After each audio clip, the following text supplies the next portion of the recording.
मेरे प्यारे बच्चों, आप सभी को नमस्कार। क्या हाल है आप सभी के? आ जाइए जल्दी से आगे बढ़ते हैं।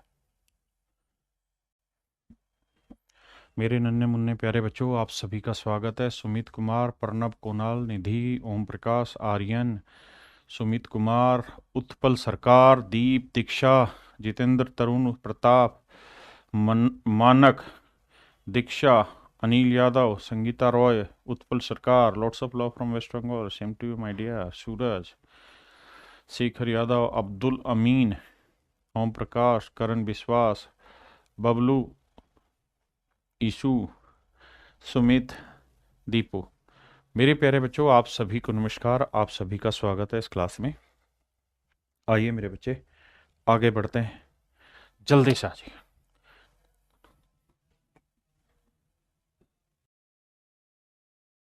आइए भाई, सवाल में कह रहा है man lost half of his initial amount in the gambling after playing 3 rounds. कह रहा है भाई, जुए की तीन बाजियां खेलने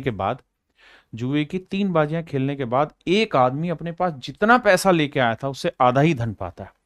इस लाइन को अच्छे से फोकस करिए।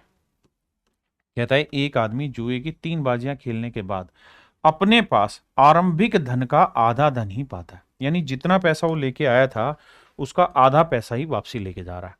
यानी अगर एक्स रुपए शुरुआत में लेके आया था तो कहता 3 मैच खेलने के बाद अब उसके पास एक्स बटे 2 रुपए। ऐसा मैं नहीं, सवाल कह रहा है। अगली लाइन में कह रहा है the rule of gambling is that if he wins he will receive ₹100। कहता अगर वो जीतेगा तो उसे 100 रुपए इनाम मिलेंगे, but he has to give 50% of his total amount. But नियम यह है कि उसे अपनी टोटल अमाउंट का 50% जमा करना होगा आफ्टर ईच राउंड। कहता है अगर वो जीतेगा तो उसे 100 रुपए मिलेंगे, बट नियम यह है कि हर राउंड के बाद उसके पास अब जितना भी पैसा है उसका, मेरे भाई, उसको कितना पैसा जमा करना पड़ेगा? 50% पैसा वापसी जुए खाने में जमा करना पड़ेगा। कहता अगर वो तीनों के तीनों मैच जीत गया तो आरंभ में उसका धन ज्ञात करें। अब देखिए मेरे प्यारे बच्चों, ध्यान से मेरी बात को समझिए। कहानी क्या है कि मेरे प्यारे बच्चों, सवाल ये कह रहा है कि भाई अगर उस आदमी के पास एक्स रुपए थे और वो पहला मैच खेला, तो कहता है पहला मैच खेला जीत गया, तीनों खेला था तीनों ही जीत गया, तो पहला मैच खेला जीत गया, अब उसके पास इतने पैसे हो गए। लेकिन कहता जी नियम है कि जितने भी पैसे हैं इसका 50% जमा करा दो वहां पे। तो भाई 50% की फ्रैक्शन 1/2, यानी दो में से एक तो तुरंत ही जमा करा दो, तो बचा कितना? एक। कह रहा अब इतने ही पैसे ले जा सकते हो आप। अब इस पैसे के साथ उसने दूसरा मैच फिर से खेल दिया। इस पैसे के साथ मेरे प्यारे बच्चों उसने दूसरा मैच फिर से खेल दिया। अच्छा जी, फिर क्या हुआ? सर दूसरा मैच खेला और दूसरा मैच खेला, फिर से 100 रुपए जीत गया। अरे वाह! अब 2 मैच खेलने के बाद इतने पैसे लेके घूमने लगा। फिर उसको नियम याद दिलाया कि बेटे ये जुआ खाना है, जितनी भी अब तेरे पास है उसका 1/2 तू जमा करा दे। यानी दो में से एक जमा करा दे तो बचेगा भी कितना? 1/2। हाँ जी। अब आगे ली लाइन में वो ये कह रहा है कि भैया 2 मैच के बाद उसका इतने पैसे फाइनली बचे। अब तीसरा मैच फिर खेलने लग गया, तीसरा मैच फिर से 100 रुपए जीत गया। नियम वही कि भैया जितना पैसा अब तुम्हारे पास है उसका 50% जमा करा दो। यानी दो में से एक जमा कर दो, तब उसका बचा कितना? 3 मैच का था। तो 3 मैच खेलने के बाद उसके पास इतना पैसा बचा जो कि एक्चुअल में जितना शुरुआत में लेके गया था उसके आधे के बराबर है। ऐसा सवाल कह रहा है। और आप इसमें इमोशनल नहीं होना कि सर जी इसका मतलब तो ये हुआ कि जुए में वो कितने पैसे जीते हारेगा ही हारेगा। नहीं, हमें तो सवाल की लैंग्वेज के अनुसार चलना है। उसने कहा कि भाई आधा ही रह गया तो हम आधा ही लेके चले। अब आइए समझिए, कैलकुलेशन थोड़ी डिफिकल्ट है। 2 से 2 काटा, निपटा दिया जाए। अब यहां ये पहले छोटे को सोल्व करते हैं। 1/2 को एक्स से किया तो x/2 आया, बिल्कुल सर। 1/2 को 100 से किया 50 आया, 50 और 100 150, यह आया 150। इंटू में 1/2 प्लस 100 बराबर एक्स। 1/2 को इससे करेंगे x/4 जमा 75 जमा 100, तो x/4 ये आया 175 बराबर एक्स। अब मेरे प्यारे बच्चों x/4 को उधर ले जाएंगे तो ये बचेगा 3x/4 बराबर 175। सोल्व करोगे तो आंसर आ जाएगा x की वैल्यू भैया 17 चौको 68, 700/3। यानी इसका मतलब वो शुरुआत में जुए खाने में इतने रुपए लेके गया, शुरुआत में जुए खाने में वो इतने रुपए लेके गया, यानी 700/3 लेके गया। 700/3 मेरे प्यारे बच्चों वो जुए खाने में लेकर गए। क्लियर है?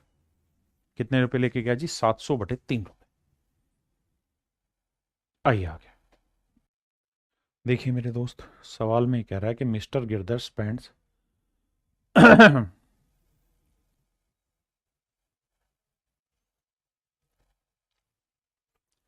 कहता mister Girdhar spends 50% of his monthly income on house hold items and out of the remaining he spend 50% on transport, 25% on entertainment, 10% on sports and remaining amount of his 900 he saves. अब आओ मजा पड़ना में भैया। आओ देखो, ये कह रहा है कि गिरधर के पास जो भी पैसा था, ध्यान देना, जो भी पैसा था, सवाल में कह रहा है कि भाई उस पैसे का 50% उसने खर्च कर दिया है हाउस होल्ड आइटम में। हाउस होल्ड आइटम में, हाउस होल्ड आइटम में 50% खर्च कर दिया, मतलब उसका जितना भी पैसा था उसका 50% खर्च कर दिया। बिल्कुल ठीक है। मान लेते हैं उसका 100 यूनिट पैसा है, तो 100 यूनिट का 50% यहां खर्च कर दिया जी। बिल्कुल ठीक है। तो बचा कितना है भैया? तो रिमेनिंग है मेरे दोस्त, रिमेनिंग है 50 यूनिट। अब क्या कह रहा है? अब कह रहा है कि बाकी का, इस शब्द को ध्यान देना, बाकी का, रिमेनिंग का, and out of the remaining 50% वो ट्रांसपोर्ट पे खर्च कर रहा है, इसका 50% वो ट्रांसपोर्ट पे खर्च कर ले रहा है, 25% वो एंटरटेनमेंट पे खर्च कर रहा है,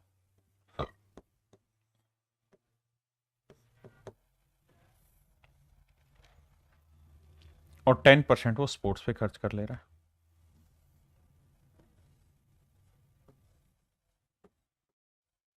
टेन परसेंट वो स्पोर्ट्स पे खर्च कर ले रहा है,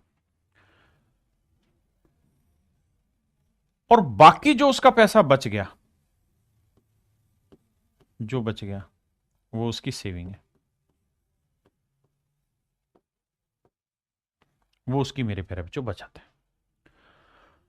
तो मेरे दोस्तों समझो कि जितना भी बाकी पैसा बचा हुआ था उसमें से 50% यहां, 25% यहां, 10%, यानी बाकी बची हुई चीज अगर 100% थी तो 50 और 25 75 और 10 85% खर्च कर चुका है। बिल्कुल, यानी बचे हुए का 85% खर्च कर चुका है, तो बचे हुए का बचाया कितना है? 15%।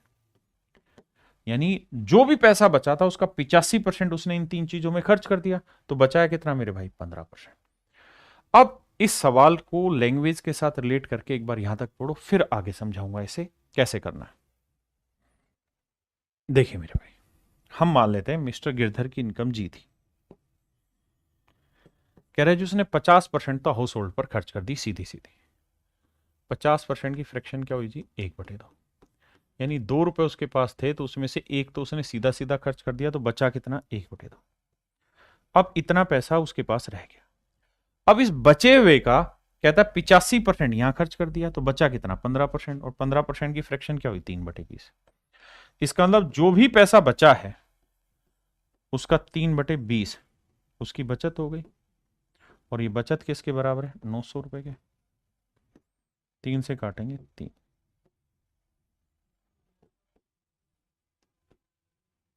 तो यह है 12,000। इसका मतलब मिस्टर गिरधर की जो इनकम थी मेरे प्यारे बच्चों वो थी 12,000। मिस्टर गिरधर की जो इनकम थी वो कितनी थी? 12,000 रुपए। आइए आज हम स्टार्ट कर रहे हैं परसेंटेज का ही एक आखिरी हिस्सा, और परसेंटेज का जो आखिरी हिस्सा है उसको हम बोलते हैं सक्सेसिव। तब हम सक्सेसिव की तरफ आ रहे हैं। सक्सेसिव का मतलब होता है, हिंदी में इसे बोलते हैं मेरे प्यारे बच्चों हम, क्रमागत। अब इस क्रमागत का अर्थ क्या है वो मैं समझाता हूं।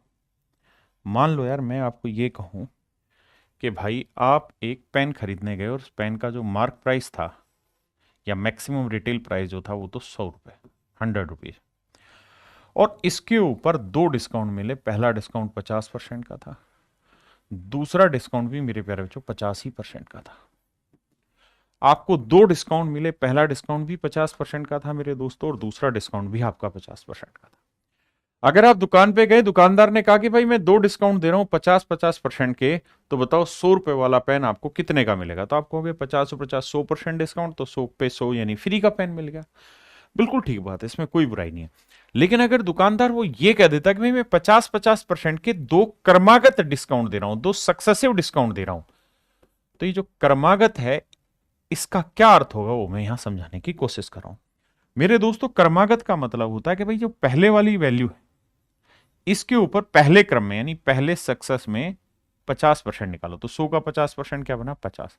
तो 50 का डिस्काउंट निकालोगे तो अब कीमत कितनी बची? 50।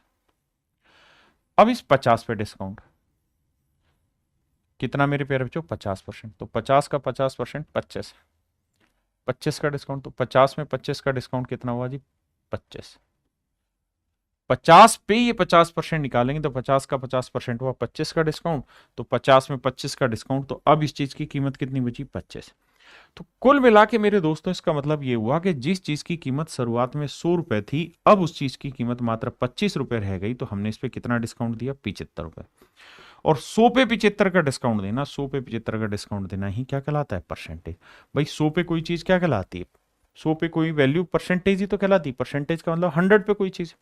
तो अगर मैं 100 पे 75 का डिस्काउंट दे रहा हूं तो इसका मतलब मैं 75% डिस्काउंट दे रहा हूं।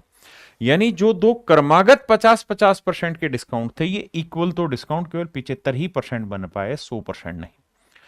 मेरे भाई फिर से एक और एग्जांपल लेके इस बात को समझाता हूं। मैं आपको कहूं कि यार आप मार्केट में गए और मार्केट में आपने एक शर्ट खरीदी और उस शर्ट की जो कीमत थी वो 600 रुपए थी। कितनी थी बाबू? 600 रुपए। और दुकानदार ने कहा कि भाई मैं आपको 2 डिस्काउंट दूंगा, एक 10% का और एक 20% का, लेकिन दोनों के दोनों सक्सेसिव हैं। सक्सेसिव माने क्रमागत डिस्काउंट है। क्रमागत डिस्काउंट है। क्रमागत डिस्काउंट है। तो इसका मतलब क्या हुआ? इसका मतलब ये हुआ कि भाई पहले 600 का 10% आपने निकालना है। सर 600 का 10% कितना हुआ? 60। तो सर जी सबसे पहले 60 का डिस्काउंट घटाओ। अब चीज कितनी बनी? 600 में से 60 क्या? 540। अब डिस्काउंट क्या बना मेरे प्यारे बच्चों? 540। अब 540 का 20% डिस्काउंट निकालो। तो मेरे भाई 540 का जो 20% होगा,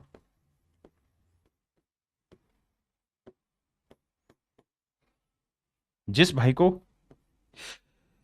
सॉरी फ्रैक्शन निकालनी भी नहीं आती, वो इस तरह से करेगा कि सर 54 दूनी कितना हुआ? 108। कि सर 108 का डिस्काउंट हो गया। तो 540 में 108 घटाएंगे तो अब वो चीज कितने की रह गई? 540 में से 108 घटाएंगे। सर 540 की थी, फिर से 108 का डिस्काउंट दिया, तो अब इस चीज की जो कीमत रह गई है वो 432 रह गई। बहुत बढ़िया जी। अब मेरे भाई ये बताइए कि इस चीज की कीमत शुरुआत में कितनी थी? सर 600 रुपए।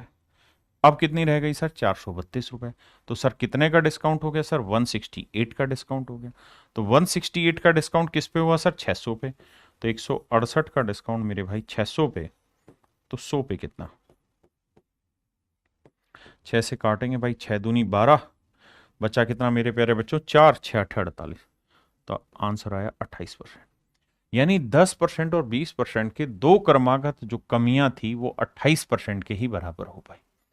मैं ये उम्मीद कर रहा हूं कि शायद अब आप क्रमागत शब्द का अर्थ समझे होंगे कि भाई पहले एक क्रम पे एक चीज कैलकुलेट करो, फिर अगला सीक्वेंस लाओ, उस पे दूसरी चीज कैलकुलेट करो। यानी स्टेप बाय स्टेप बढ़ना या स्टेप बाय स्टेप घटना, इसको हम क्रमागत कहते हैं। तो मेरे प्यारे बच्चों, कंपाउंड इंटरेस्ट पढ़ने के लिए सबसे पहली जरूरी चीज है हम सक्सेसिव शब्द को समझें। तो सक्सेसिव शब्द का अर्थ क्या होता है वो मैंने समझाने की कोशिश की। सक्सेसिव में मेरे प्यारे बच्चों दो चीजें होंगी, इंक्रीज भी दिया जा सकता है और डिक्रीज भी दिया जा सकता है। अभी मैंने आपको डिक्रीज समझाया। सक्सेसिव डिक्रीज को ही मेरे प्यारे बच्चों हम सक्सेसिव डिस्काउंट कहते हैं, क्रमागत बट्टा कहते हैं। सक्सेसिव डिक्रीज को हम क्रमागत कमी या क्रमागत ह्रास भी कहते हैं। ऐसे ही मेरे प्यारे बच्चों अगर सक्सेसिव इंक्रीज हो रहा है, क्रमागत वृद्धि हो रही है, तो इसे मेरे प्यारे बच्चों हम कहते हैं कंपाउंड इंटरेस्ट, चक्रवृद्धि ब्याज। क्या कहते हैं मेरे प्यारे बच्चों? चक्रवृद्धि ब्याज, कंपाउंड इंटरेस्ट कहते हैं। तो मेरे नन्हे मुन्ने बच्चों, अभी मैं आपको सक्सेसिव शब्द को ही और डिटेल में समझाने की कोशिश करूंगा, फिर धीरे धीरे चीजों को आगे बढ़ाएंगे। आइए, पहला सवाल है पूछ रहा है यदि दो क्रमिक छूटें 10% और 20% है तो समतुल्य छूट क्या होगी, समतुल्य छूट क्या होगी। ध्यान देना भाई, मैं आपको एक चीज कह रहा हूं कि यार अगर किसी चीज की कीमत 100% है, मान लीजिए किसी चीज की कीमत 100 रुपए, किसी आर्टिकल का मार्क प्राइस 100 रुपए, मैं इस पे पहले x% का डिस्काउंट दे रहा हूं, फिर y% का डिस्काउंट दे रहा हूं। तो मेरे बच्चे 100 पे अगर मैं x% का डिस्काउंट निकालूंगा तो क्या आएगा x। तो सबसे पहले मैं x की कमी करूंगा तो अब चीज कितनी हो जाएगी 100 माइनस एक्स, क्योंकि 100 की चीज थी, x की कमी हो गई 100 माइनस एक्स। अब मेरे प्यारे बच्चों क्या होगा, मुझे इस पे y% की कमी निकालनी होगी, तो 100 माइनस एक्स का y% निकालना होगा। तो इसका निकालेंगे तो ये y आएगा, इसको इससे निकालेंगे तो आएगा xy बाई 100। तो मेरे प्यारे बच्चों ये वाली वैल्यू होगी y माइनस XY बाई 100। किसी भाई को कोई दिक्कत है? नहीं। अब मेरे प्यारे बच्चों इसमें से ये वाली वैल्यू घटा देंगे।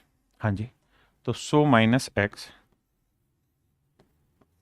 Minus y minus XY by 100।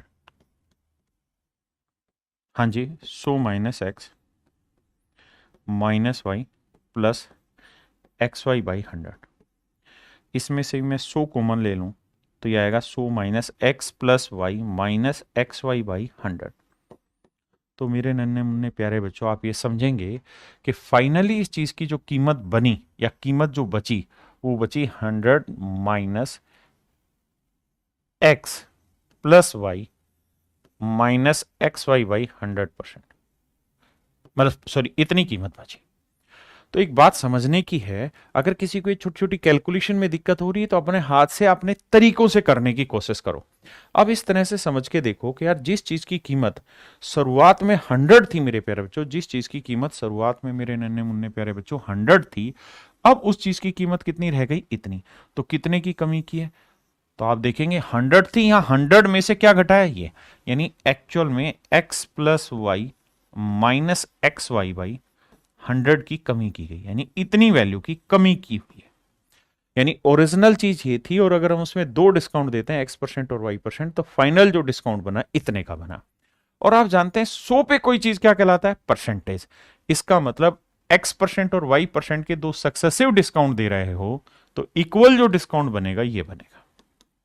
तो इक्वल डिस्काउंट बनेगा x plus y minus x y by 100%। ये मेरे प्यारे बच्चों आपका इक्विवेलेंट डिस्काउंट बनेगा।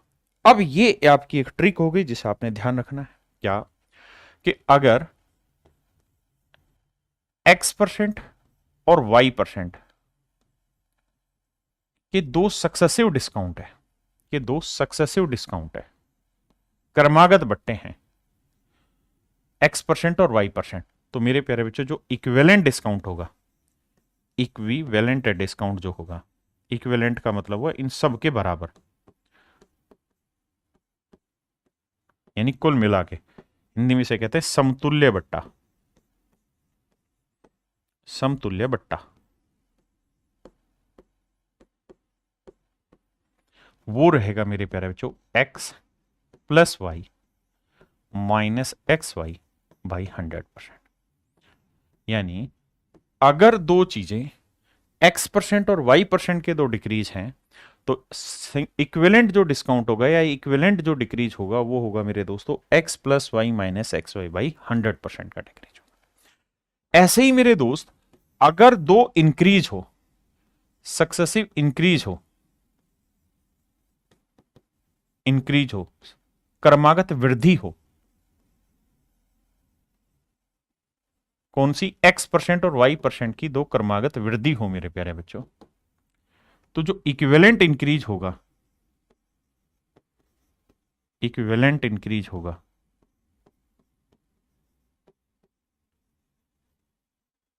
वो होगा मेरे दोस्तों x plus y plus x y by 100%। यानी अगर लगातार वृद्धि हो रही है तो यहां मेरे प्यारे बच्चों प्लस लग जाएगा, और अगर वो कमी हो रही है तो यहां माइनस लग जाएगा। ये फार्मूला भी हूबहू ऐसे ही बनेगा जैसे यहां था, यहां वो चीज माइनस कर रहे थे, यहां वो चीज प्लस हो जाएगी, सिंपल बात। अब मेरे दोस्तों इन्हीं दोनों फार्मूलों के बिहाफ पे कुछ सवाल सोल्व करते हैं। जैसे ही सवाल है, कह रहा है यदि दो क्रमिक छूटे 10% और 20% है, यानी दो सक्सेसिव डिस्काउंट है, एक 10% और एक 20%, तो इक्विवेलेंट डिस्काउंट बताइए क्या होगा। तो मेरे प्यारे बच्चों फार्मूला लगेगा x plus y minus x गुना वाई बटे 100। x की वैल्यू 10 है, y की वैल्यू 20 है, माइनस 10 गुना 20 बटे 100।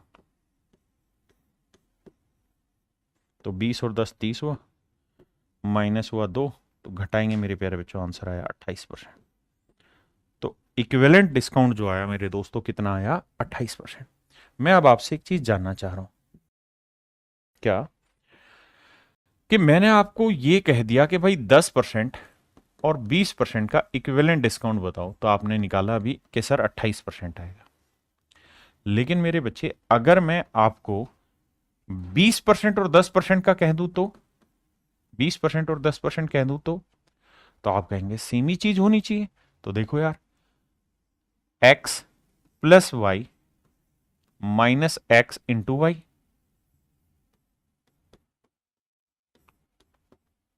तो 20 और 10 मेरे प्यारे बच्चों 30, और माइनस 200 बटे 100 यानी 2, 30 में से 2 गया मेरे बच्चों, आंसर होगा 28%।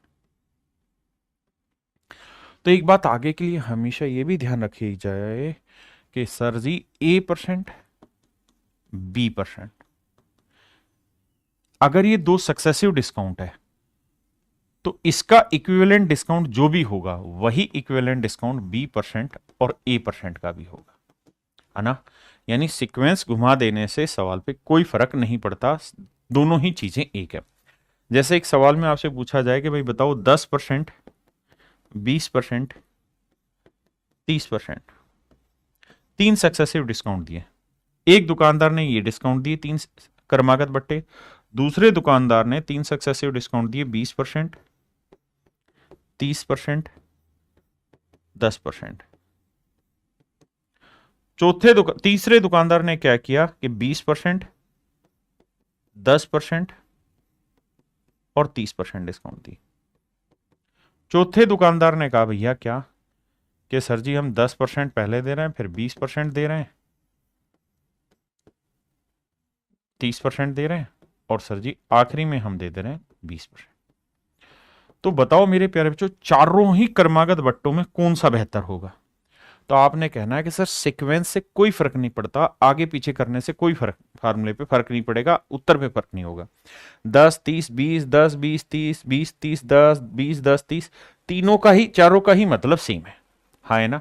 तो क्रमागत बट्टे निकालते वक्त चारों का ही अर्थ एक सेम है और चारों से कोई फर्क नहीं पड़ेगा। आइए जैसे इस सवाल पे आइए, कह रहा है कि 10 और 15% है, तो भैया सक्सेसिव डिस्काउंट रखें, इक्विवेलेंट डिस्काउंट निकालो। तो मेरे बच्चे फार्मूला होगा x plus y minus x into y by 100, 10 गुना 15 बटे 100। तो 10 और 15 मेरे प्यारे बच्चों 25, और 10 और 15 का करेंगे तो 1.5 बनेगा, 150 को 100 से भाग देंगे 1.5, 25 में से 1.5 घटाएंगे तो आंसर होगा 23.5। यानी मेरे प्यारे बच्चों इक्विवेलेंट डिस्काउंट जो आएगा 23.5% होगा। अब आते हैं 10% और 30%। तो कह रहा है इक्विवेलेंट डिस्काउंट बताओ। तो फार्मूला लगाएंगे x plus y minus x into y by 100%। तो भाई 30 और 10 40, और यहां आया 3, तो घटाएंगे मेरे प्यारे बच्चों, आंसर आया 37%। ये मेरा आंसर हो। कह रहा 15% और 25% है, तो फार्मूला लगेगा मेरे प्यारे बच्चों 15 जमा 25 माइनस 15 गुना 25 बटे 100। अब देखिए यार कैलकुलेशन, 25 और 15 को जोड़ेंगे मेरे बच्चे 40 आया, यहाँ 15 को 5 से गुना करेंगे, 15 पंजे 75, 15 दूनी 30 और 7 37, 375 डिवाइड बाई 100 है तो 3.75। जब घटाना है तो ऐसे घटाइए कि 40 में से 4 घटाओगे बचेगा 36, और 1 में से 0.75 घटाएंगे तो 0.25। तो ये मेरे प्यारे बच्चों मेरा राइट आंसर होगा, हाँ है ना।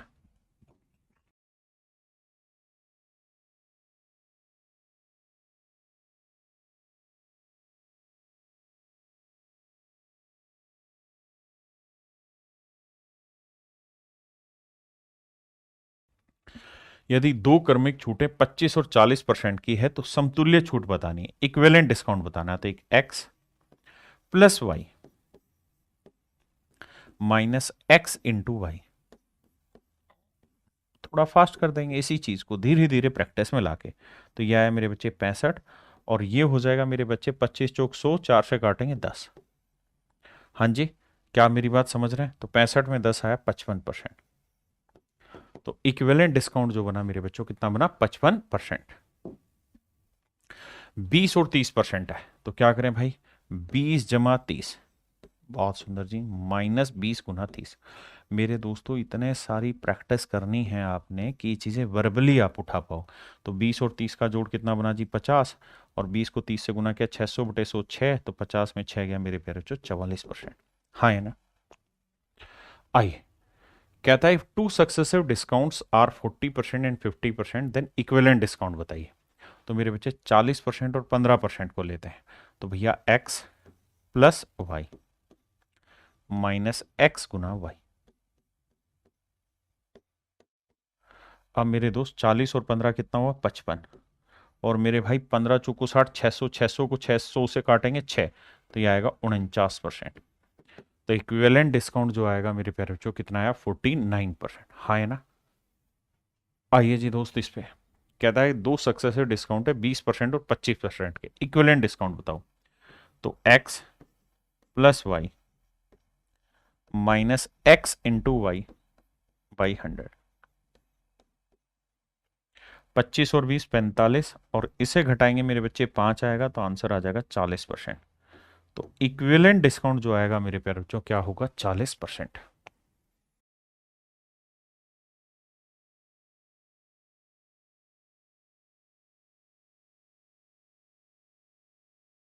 कहता है जी दो सक्सेसिव डिस्काउंट है 12% 15%, इक्विवेलेंट डिस्काउंट बताओ। तो x plus y minus x गुना वाई बटे 100। अब मेरे बच्चों 12 और 15 को जोड़ेंगे आएगा 27, और 12 और 15 180 1.8, घटाएंगे तो 2 घटाओगे 27 में से तो आएगा 25, और 0.8 घटाओगे मेरे बच्चे 2। ये मेरा आंसर हो गया। हाँ जी, अब आते हैं मेरे बच्चे 3 पे। अभी तक मैं आपको दो डिस्काउंट दे रहा था, दो सक्सेसिव डिस्काउंट, फिर इक्विवेलेंट पूछ रहा था। अब मेरे प्यारे बच्चों मैं आपको 3 डिस्काउंट दे रहा हूं। कौन कौन सा? 10%, 20% और मेरे प्यारे बच्चों 30%। तो करना क्या होगा? फार्मूला 3 पे भी लगा सकते हैं, 3 का भी है फार्मूला, लेकिन इतने सारे फार्मूले यहां डाल के करोगे क्या? इसलिए चीजों पे, छोटी छोटी चीजों पे स्पीड बनाओ। पहले इन दोनों को सेटल करेंगे। तो मेरे बच्चे x% y% है, तो इसका हो जाएगा x plus y minus x into y by 100%। Solve करोगे तो 20 और 10 30, 30 में से 2 गया 28। तो ये दोनों सोल्व हो के आया मेरे बच्चों 28%। अब ले लेते हैं मेरे प्यारे बच्चों 30% को। यानी पहले इन दोनों को सोल्व करना है, और दो वाले में थोड़ी प्रैक्टिस करो कि यार x प्लस वाई तो 20 और 10 30 into x y, sorry minus x y by 100, तो 200 बटे 100 यानी 2 घटा के 28%। अब यहां सोल्व करेंगे तो x प्लस वाई 28 जमा 30 माइनस एक्स इंटू वाई 28 गुना 30 बटे 100। हाँ जी, 28 और 30 58। धीरे धीरे करो लेकिन करते रहो, करते करते करते स्पीड बनेगी मेरे भाई। अब ध्यान देना, 0 से 0 गया, 3 8 24, 3 दूनी 6 2 8। आप कहें सर कैलकुलेशन नहीं बढ़ रही, कैलकुलेशन भी बढ़ेगी, सब कुछ होगा। तो 58 में 8.4 गया मेरे प्यारे बच्चों, बिना 49.6%। ये मेरा आंसर। हाँ जी, अब आते हैं यहां 20 30 और 40%। पहले दो को सेटल करो। देखो मन ही मन करें 20 और 30 को, तो 20 और 30 50, 20 30 600, 50 में 6 गया 44% बना। अब 44% और 40% को सेट करना है, तो 44 और 40 को लेके चल जा सकता है। पहले दो को सोल्व करो, जैसे मुझे समझाने इसलिए आराम आराम से कराऊंगा। 20%, फिर 30%, और फिर मेरे प्यारे बच्चों है 40%। तो पहले इन दोनों को लेंगे तो x प्लस वाई करेंगे 20 जमा 30 माइनस 20 गुना 30 बटे 100।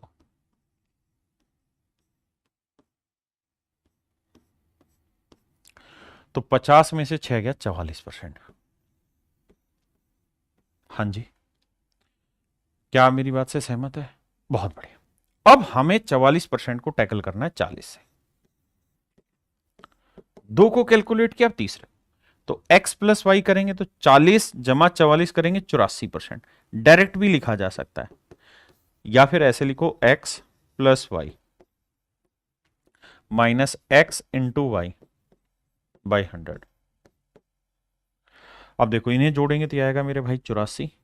यहां सोल्व करेंगे, जीरो गया, 4 चौक 16 आया, 4 चौक 16 और एक 17, 17.6।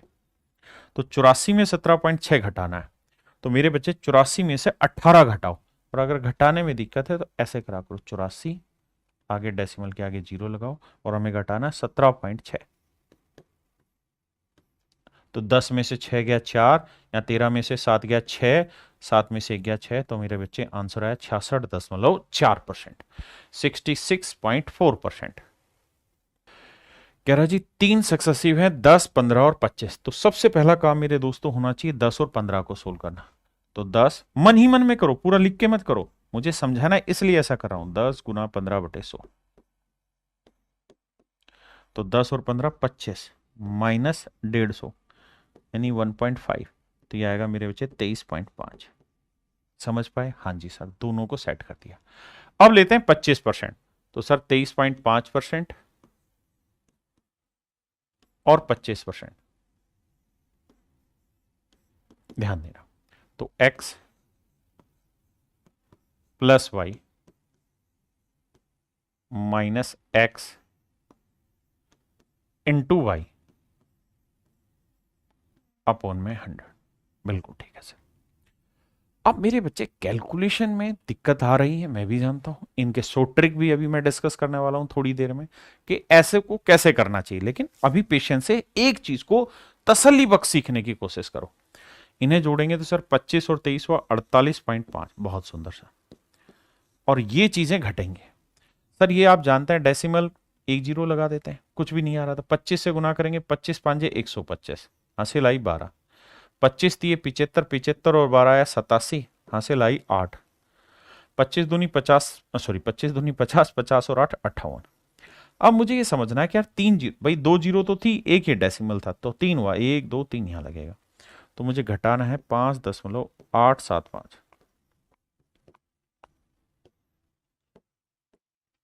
10 में 5 गया 5, यहां क्या बचा 9, 9 में 7 गया 2, यहां बचा क्या 4, 14 में से 8 गया 6, यहां बचा 7, 7 में 5 गया 2, यहाँ 4। तो मेरे भाई आंसर आया 42.625%। 42.625%। कैलकुलेशन मिस्टेक अगर कोई हो रही है तो इग्नोर करिए, बात को समझने की कोशिश करिए। तरीका, मेन तरीका है। आइए बताइए, ये सवाल आपने बताना है।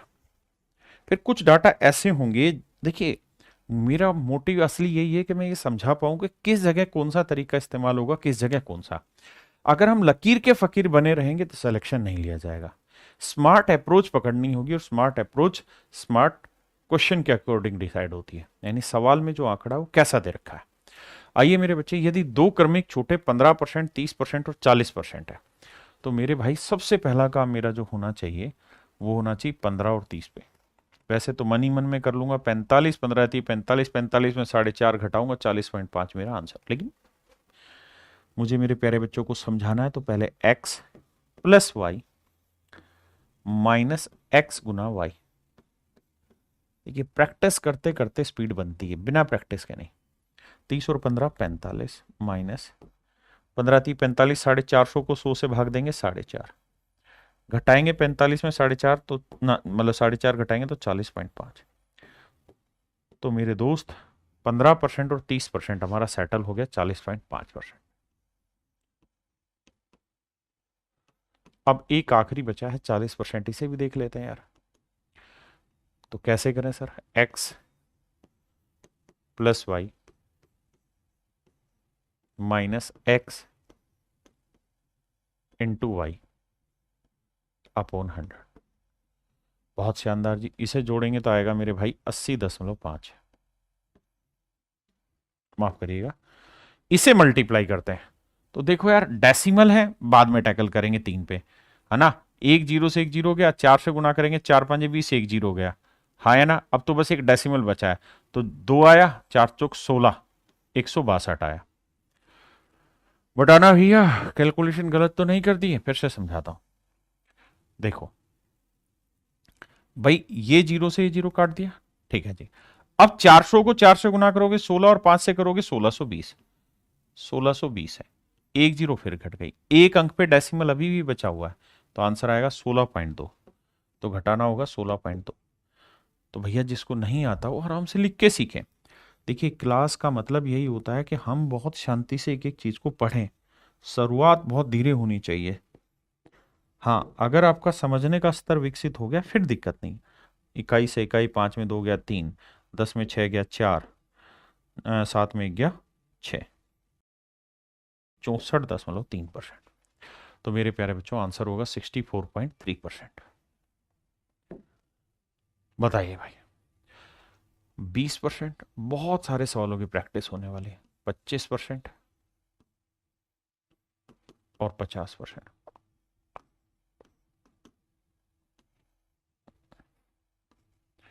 अब मेरे दोस्तों ध्यान से देखिए, पहले दो को करेंगे, मन ही मन में करो, 25 और 20 कितना हुआ? 45, 25 20 50, 5 घटा देंगे 40%। लेकिन आप मेरे प्यारे बच्चे हैं तो ध्यान से समझो, 20 जमा 25 माइनस 20 गुना 25 बटे 100, 45 माइनस 50, 5 घटा, आंसर आया 40%। बहुत बढ़िया। अब मैं तीसरा डाटा पिक करता हूं 50%। तो इन दोनों को सोल्व करेंगे तो x plus y minus x into y बटे 100। तो मेरे दोस्त ये आया 90, और 50 को 40 से करेंगे 2000, 2 जीरो कटा तो 20, और 90 में 20 घटा है 70%। अब मैं उम्मीद करता हूं कि आपको धीरे धीरे ही सही बट मेरी बातें समझ में आने लगी। अब एक चीज और बताना, अगर मैं आपसे कह दूं 10%, 10%, 10%, देखिए हर एक आंकड़ों के खेलने के तरीके में सिखाऊंगा, लेकिन धीरे धीरे धीरे धीरे वहां तक लेके जाऊंगा। तो मुझे सबसे पहले आप ये बताओ कि अगर 10-10-10-10% के 4 सक्सेसिव डिस्काउंट दे दूं आपको लगातार, तो इक्विवेलेंट डिस्काउंट बताओ क्या होगा? चलिए आपका टाइम स्टार्ट होता है, अब देखते हैं कौन सबसे पहले बताएगा। अगर 10-10% के 4 डिस्काउंट दे दें, देखिए मैंने आपको 14 क्वेश्चन की प्रैक्टिस कराई इन्हीं बेसिक चीजों को समझने के लिए, तो अब खटाखट बनवाना चाहिए। जैसे मैं बिल्कुल बावला बच्चा हूं, तो मैं करूंगा सर जी देखो पहले दो को देखते हैं सर, तो x प्लस वाई कितना हो गया सर? 10 और 10 20, माइनस एक्स इंटू वाई, तो 10 को 10 से गुना किया 100, तो सर 20 में से मतलब एक गया तो सर 19% आया। क्या मैं इतना समझने के काबिल हो पाया कि नहीं, या अभी भी मैं लकीर का फकीर हूं कि x plus y minus x into y by 100? कहीं ऐसा तो नहीं कि मैं लकीर का फकीर ही हूं? पहले इतनी बात समझाओ, समझ आई कि नहीं आई? अगर आ गया है जल्दी से तो ये डाटा भी सेम था, 19% है। अरे हाँ है ना भाई, मैंने कहा सीक्वेंसिंग से कोई फर्क नहीं पड़ता, आप आगे वाला पहले कैलकुलेट करो, पीछे वाला कैलकुलेट करो, मर्जी आपकी है। अब मेरे दोस्त मुझे इन दोनों को कैलकुलेट करने में कोई झिझक नहीं होगी, क्योंकि x plus y minus x गुणा वाई बटे 100, भाई दोनों ही सेम है। आपने कहा जी ठीक है, 19 19 38 हुआ सर, बात सही है। माइनस 19 गुना 19 होता है 361 19 का, और 361 को 100 से भाग दोगे 3.61, और मेरे बच्चे 38 में से 3.6 घटाएंगे तो समझो 34 घटा दिया तो 34 बचा, और 0.39, तो आंसर आया 34.39%। कितने ऐसे बच्चे हैं जो इस बात को समझ गए? और समझ गए तो मेरे प्यारे बच्चों अब खेल है प्रैक्टिस का। अब मैं करूंगा नहीं, आपने जवाब देना है। देखते हैं कितने बच्चे कितना जल्दी से जवाब देते हैं। 12%, 15% और 40%। Please do it fast. अब मुझे चतुराई चाहिए। देखिए मैंने 15 सवाल कराए जहां मैं आपको बेसिक ही बातें बताता रहा, बेसिक तरीका समझाता रहा। Now I want smartness and want speed. अब आप किन दो को लेंगे, किन दो की कैलकुलेशन करने में आपको मजा आ रहा है, जिसको लेना चाहते हैं आप उसको ले लीजिए।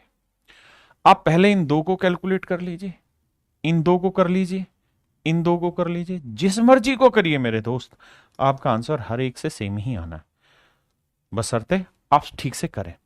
मैं अगर स्टूडेंट हूं तो मैं किसी को भी कुछ भी उठा के सोल्व कर देता हूं, मुझे कोई दिक्कत ही नहीं है। मैं करता हूं इन दोनों को ले लेता हूं। 40 और 12 कितना हो गया सर, 52, है ना। फिर 12 चौक 48, 480, 4.8 घटा दो आंसर। या मैं इन दोनों को ले लेता हूं सर, 40 और 15 हो गया मेरा 55, और 15 चौको 60, 6 घटा दूंगा तो 49%। यानी ये चीजें लिखनी ना पड़े, मन ही मन में करनी पड़े। जब आप ये मन ही मन में करने वाला काम कर देंगे तो सच मायने में वहीं से आप समझने के काबिल होंगे। तो मेरे हिसाब से आप जिस मर्जी को ब्रेक करिए, इन दोनों को ब्रेक करते हैं तो 15 और 40 कितना हुआ, 55, और 15 चौको 60, 6 घटाएंगे तो आएगा 49%। ये आया 49%।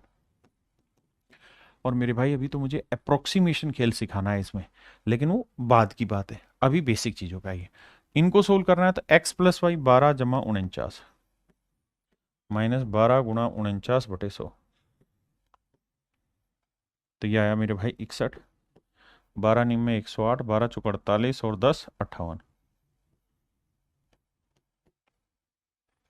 तो 61 में से माइनस करेंगे 5.88, 10 में से 8 गया 2, 9 में से 8 गया 1, 10 में 5 गया 5, तो आंसर आया भाई 55.12%। बताइए कितने बच्चे सहमत हैं इससे। अब मेरे दोस्तों हम आगे बढ़ते हैं। अब मैं जो डाटा ले रहा हूं उसमें आप थोड़ा सा फंसेंगे। जैसे मैंने ले लिया डेसिमल में 37.5%, 40%। आप इस फार्मूले से शायद करने में उतने सहज महसूस ना करें, या 11 से 1/9%, 12 से 1/2%, शायद इस फार्मूले से सहज नहीं होंगे कि भाई x plus y minus x into y by 100%। इनको जोड़ना, बटे वाली चीज़ों को फिर इन्हें गुना करना quite embarrassing for everyone. So my dear student, what I want to deliver to you is that कि मेरे प्यारे बच्चों, है क्या कहानी। अगर मैं आपको ये कह रहा हूं कि भाई मुझे 10% और 20% के दो सक्सेसिव डिस्काउंट दे रखे हैं और इक्विवेलेंट डिस्काउंट बताओ, तो आपने फार्मूला लगा के बता दिया मन ही मन में क्या, कि सर x प्लस वाई 10 और 20 30 माइनस एक्स इंटू वाई 20 गुना 10 200, 30 में से 2 गया 28% आंसर। हाँ जी, देखिए सक्सेसिव का मतलब यह है कि अगर किसी चीज की कीमत मान लीजिए m रुपए है, तो सर जी पहले उस पर हमें 10% डिस्काउंट देना होगा। 10% की फ्रैक्शन 1/10, यानी अगर उस चीज की कीमत 10 है तो एक का डिस्काउंट दोगे तो अब कीमत कितनी बची, 9/10। बिल्कुल ठीक है, बहुत सुंदर। अब कीमत क्या बची सर, 9/10। और सर अब अगर आपने उसे 10 का डिस्काउंट दे दिया, कीमत इतनी बची, तो अब आपको डिस्काउंट देना होगा 20%, यानी 1/5, यानी 5 की चीज थी तो अब आपको 1 का डिस्काउंट देना होगा, तो यानी अब कीमत बची 4/9, 4/5। आपने कहा ठीक है। किसी भाई को कोई दिक्कत है नहीं। यानी अगर किसी चीज की इनिशियल कीमत मेरे दोस्त शुरुआत में m यूनिट है या m रुपए है, तो आपने पहले इस पे 10% डिस्काउंट दिया तो 9/10 हो गई, फिर आपने 20% डिस्काउंट दिया तो 4/5 हो गई। तो फाइनल में जो कीमत बची वो मेरे दोस्तों बची 36/50 m। यानी जो कीमत शुरुआत में m थी, अब वो फाइनल में 36/50 m बची। क्या आप समझते हैं, हाँ जी सर समझते हैं। तो कितना डिस्काउंट हो गया भाई, कोई चीज m से और 36/50 m हो गई तो कितना डिस्काउंट हुआ, तो सर घटा देंगे, इसमें से ये चीज घटा देंगे। कैसे घटाएं सर, m में से 36/50 m घटाते हैं तो 50 लाएंगे, या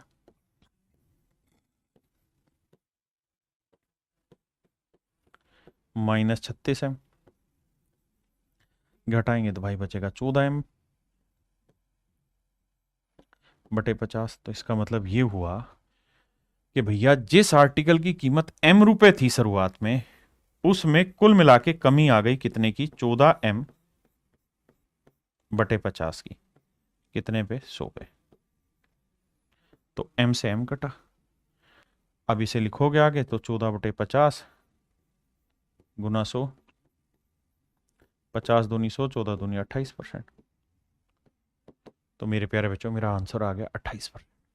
हाँ जी, यानी अगर आप डिटेल भी कोई वैल्यू लेके कर रहे थे तब भी आंसर वही आ रहा था, आप यहां कर रहे थे तब भी आंसर वही आ रहा है। और मेरे दोस्त मैं आपको ये कह रहा हूं कि आप इन चीजों को सिंपल फ्रैक्शन की फॉर्म में लिखा करें। कैसे कि सर कोई चीज 10% डिस्काउंट दे रहे हैं तो मतलब 1/10 फ्रैक्शन बनी, यानी कोई चीज की कीमत 10 थी तो 1 का डिस्काउंट देके अब कीमत रह गई 9। अब फिर से 20% डिस्काउंट दिया उसके बाद, यानी 1/5, यानी अगर किसी चीज की कीमत 5 थी तो फिर 1 का डिस्काउंट देके कीमत रह गई 4।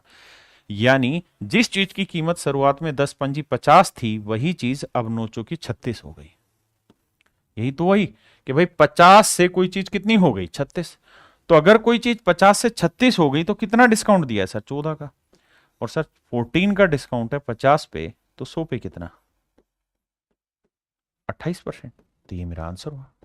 आप कहे जी अभी भी बात पकड़ नहीं आ रही, आप कहना क्या चाह रहे हो मेरे भाई। मैं कहना आपको ये चाह रहा हूं, एक एक चीज रिलेट कराना चाह रहा हूं कि हम इस तरह से भी ना करके ऐसे ही लिख दें तो शायद ये और आसान लगे हमें पढ़ते वक्त कि 10 से 9 होगी, 5 से 4 होगी तो 50 से 36 होगी।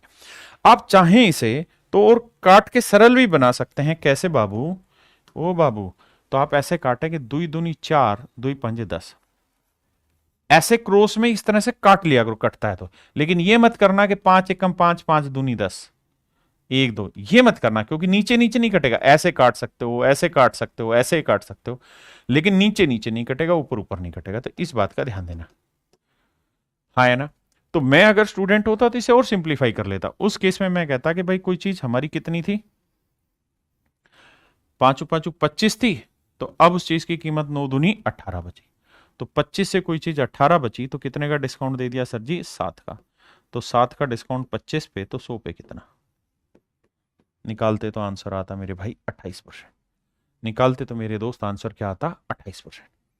अब देखो पीछे आपने जो सवाल किए हैं, जैसे यही सवाल ले लें, इसी सवाल को मेरे भाई हम इस तरह ना करें। यहीं से मैंने 3 वाले कराने शुरू कराए थे, बिल्कुल। तो हम इस चीज को ऐसे लिख लें कि देखो सर जी 10% जो है इसकी फ्रैक्शन हमको पता है कितनी होती है। कितनी होती है सर? 1/10।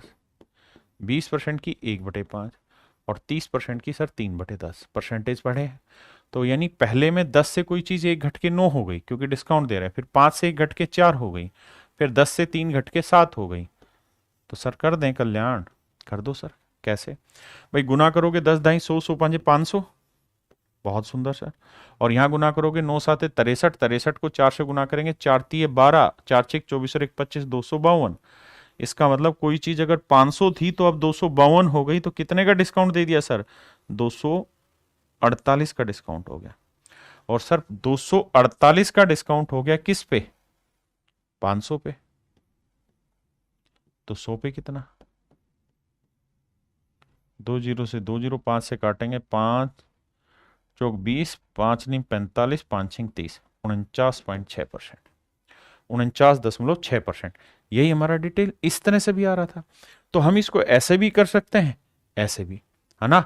आप चाहते हैं तो इसे और आसान बना सकते थे कट के। भाई 2 दूनी 4, 2 5 10, ये 2 भी कट रहा, 2 एकम 2, 2 5 10, ऐसे भी कर सकते थे। कोई नुकसान नहीं है, आप जैसा करना चाहें वैसे करें। धीरे धीरे अब आपको अपने आप सहज महसूस हो जाएगा कि किस जगह हमें कौन सा फंडा इस्तेमाल करना चाहिए, किस जगह हमारे लिए कैलकुलेशन आसान होगी, कौन सी जगह हम वो इस्तेमाल करें ताकि हमारी कहानियां सेट हो जाए। हाँ है ना? मेरी बात समझे कि नहीं समझे भाई? अब जैसे ये वाले डाटा आ गए, तो आपको नहीं लगता कि हमें फ्रैक्शन से तोड़ने चाहिए? 37.5% की फ्रैक्शन क्या है मेरे दोस्त? 3/8। बहुत सुंदर। 40% की फ्रैक्शन क्या है मेरे दोस्त? 2/5। तो मैं मन ही मन में ये ब्रेक ना करूं कि भाई पहली बार 3/8 का डिस्काउंट, मतलब 8 से 3 का डिस्काउंट देके चीज 5 की बची, अगली बार 5 से कोई चीज 2 का डिस्काउंट देके 3 की बची, कुछ कट रहा है तो काट देंगे, यानी कोई चीज 8 की थी तो फाइनल में 3 की रह गई, तो सर जी कितना डिस्काउंट दे दिए? सर जी 5 का डिस्काउंट। अब मेरे भाई 5 का डिस्काउंट है 8 पे, तो 100 पे कितना? अब मेरे दोस्त ये फ्रैक्शन का काम आ गया। परसेंटेज में आपने पढ़ा था 1/8 12.5% होता है, तो 5/8 करेंगे तो 62.5% हो जाएगा। तो मेरे प्यारे बच्चों मेरा आंसर आ जाएगा 62.5%। हाँ है ना? तो ऑप्शन सी मेरे प्यारे बच्चों मेरा एब्सोल्यूट करेक्ट सवाल हो।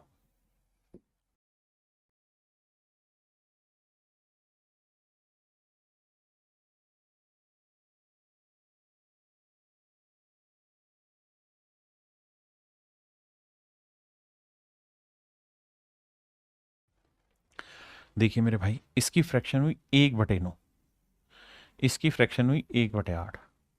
तो पहले में कह रहे हैं कि कोई चीज 9 से 1 घट के कितनी हो गई, 8। अगले वाले में फिर 8 से 1 घट के कितनी हो गई, 7। 8 से 8 गया, तो यानी 2 डिस्काउंट के बाद वो चीज 9 से 7 हो गई। तो 9 से 7 हुआ मतलब कितने की कमी करी, 2 की। तो मेरे प्यारे बच्चों 2 की कमी 9 पे, तो 100 पे कितना, आंसर होगा 22 सही 2/9%। मेरे प्यारे बच्चों हमारा एग्जैक्ट आंसर हो जाएगा 22 सही 2/9%, 22:2/9%।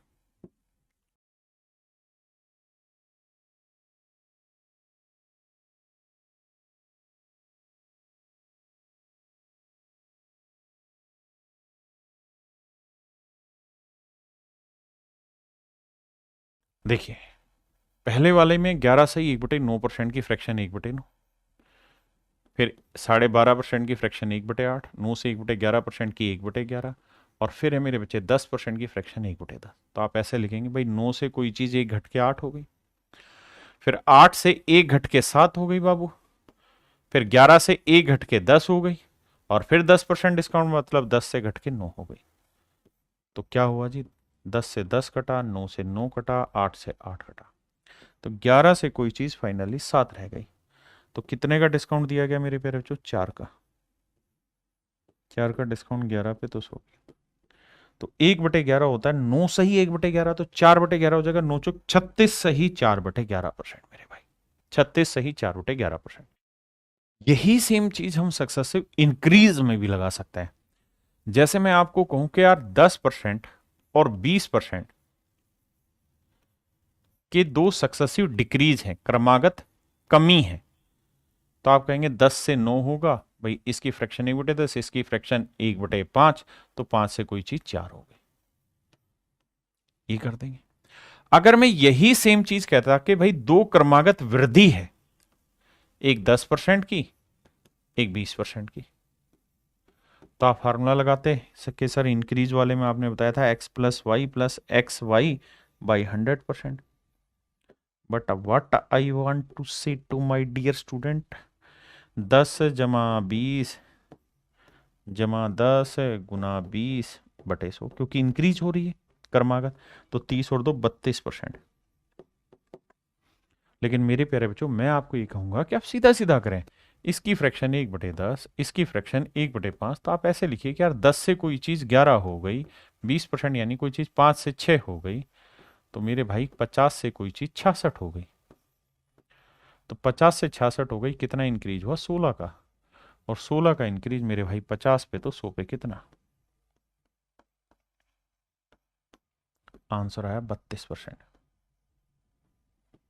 आंसर आया मेरे प्यारे बच्चों 32%। आंसर आया मेरे भाई 32%। हाँ है ना, आंसर आया मेरे प्यारे बच्चों 32%। क्या आप मेरी बात समझ पाए कि नहीं समझ पाए, यहां तक की मेरी बात समझिए। अब आपका सवाल हो सर एक इंक्रीज एक डिक्रीज हो जाए, फिर जैसे मैं कहूं यार पहले मैंने 10% का इंक्रीज किया, फिर मैंने 10% का डिक्रीज कर दिया। अब देखो यार, जरूरी नहीं कि 10 ही 10 हो, कुछ भी हो सकती है, अलग अलग रेट से पहले डिक्रीज हो जाए फिर इंक्रीज हो जाए, इंक्रीज डिक्रीज कुछ भी दे सकता है। बट मुझे लगता है fraction is the ultimate solution of everything. But the condition is that you have to be very much use to about the fractions. आपको फ्रैक्शंस के बारे में बहुत जबरदस्त प्रैक्टिस होनी चाहिए, नॉलेज होनी चाहिए। मैं छात्र होता, एग्जाम दे रहा होता, तो मैं कहता है 1/10, इसकी भी 1/10, बस यहाँ गलती से घट रहा है, यहाँ गलती से बढ़ रहा है, तो यहाँ लिखता मैं 10 से कोई चीज़ 11 हुई, यहाँ घट रहा है तो मैं लिखता 10 से कोई चीज़ 9 हुई, और 100 से मेरे बच्चे मैं लिख देता 99। तो 100 से कोई चीज़ 99 हुई, तो एक की कमी फाइनली 100 पे, तो कितना परसेंट हुआ, तो आंसर हुआ 1%। हाँ जी, यानी फ्रैक्शन से हर एक चीज को निपटा लोगे तो सॉल्यूशन बन जाएगा।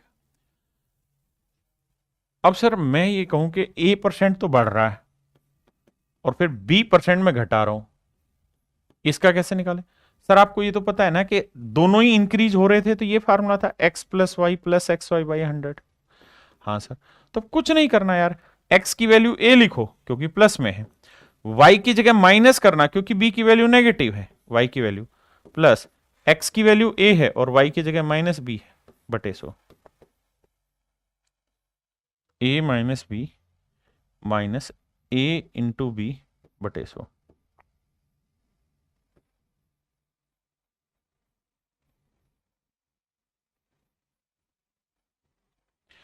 तो ये मेरे प्यारे बच्चों मेरा करने का तरीका, यानी आप इस वाले को अगर यहां पुट करते तो आप x की वैल्यू 10 लेते, y की वैल्यू माइनस 10 लेते, प्लस 10 y की वैल्यू माइनस 10 ले लेते बटे 100। तो सोल्व करते तो 10 से 10 कट के 0 आता और यहां आता -100 बटे 100 यानी -1, तो आंसर आ जाता -1%। कहने का मतलब यह है कि इस फंडे को इस्तेमाल में रखिए। क्लियर है जी?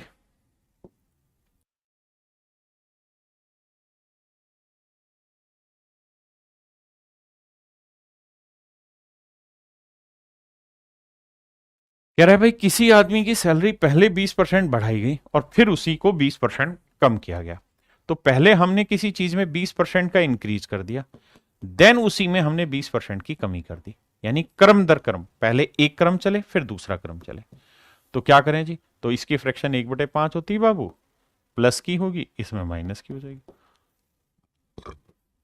तो 5 से 1 बढ़ के 6 हो जाएगा, या 5 से 1 बढ़ के 4 हो जाएगा, तो 25, ये हो गई 24। तो 25 से कोई चीज 24 हो गई तो एक की कमी 25 पे, तो 100 पे कितना? तो मेरे प्यारे बच्चों मेरा आंसर आया 4%। मेरे नन्हे मुन्ने बच्चों मेरा आंसर होगा 4%। मेरे प्यारे बच्चों मेरा आंसर क्या होगा? 4%, यानी उसमें 4% की कमी होगी।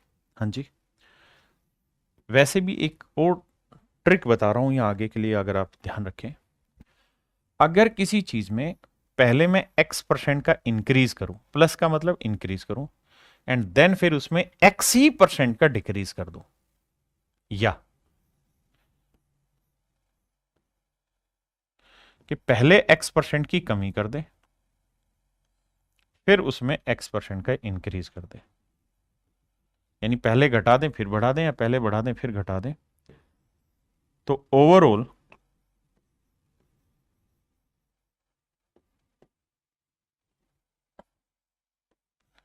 हमेशा ही डिक्रीज होता है x²/100% से। अगर सेम ही रेट से बढ़े और सेम ही रेट से घट रहा हो, यानी दोनों जगह रेट सेम हो, तो हमेशा ही डिक्रीज होगा और -x²/100% होगा। जैसे पिछले सवाल का लॉजिक अगर ध्यान दें तो 20% बढ़ाया 20% घटाया, तो आप सीधा भी कर सकते थे सर 20 का वर्ग 400 बटे 100 यानी 4, तो सर जी हम सीधा कह सकते थे कि -4% यानी 4% की कमी होगी। मैं कहूं कि यार मैंने किसी चीज की कीमत पहले 10% बढ़ा दी फिर 10% घटा दी, तो क्या फर्क पड़ेगा? तो 10 का वर्ग 100 बटे 100 कट के 1 -1%। मैं कहूं कि यार मैंने किसी चीज की कीमत पहले 25% घटा दी, 25% घटा दी, देन फिर मैंने इसे 25% बढ़ा दिया, बताओ क्या चेंज होगा? सेम यही। तो 25 का वर्ग 625, 625 को 100 से भाग देंगे, 6.25 का डिक्रीज। तो इस ट्रिक को मेरे प्यारे बच्चों याद रखना, पेपर में हु बहू आपको देखने को मिलेगी और बहुत सारे सवालों में करने में इन सवालों को आपको मजा आएगा। इन चीजों को हल्के में मत छोड़ना, ठीक है जी?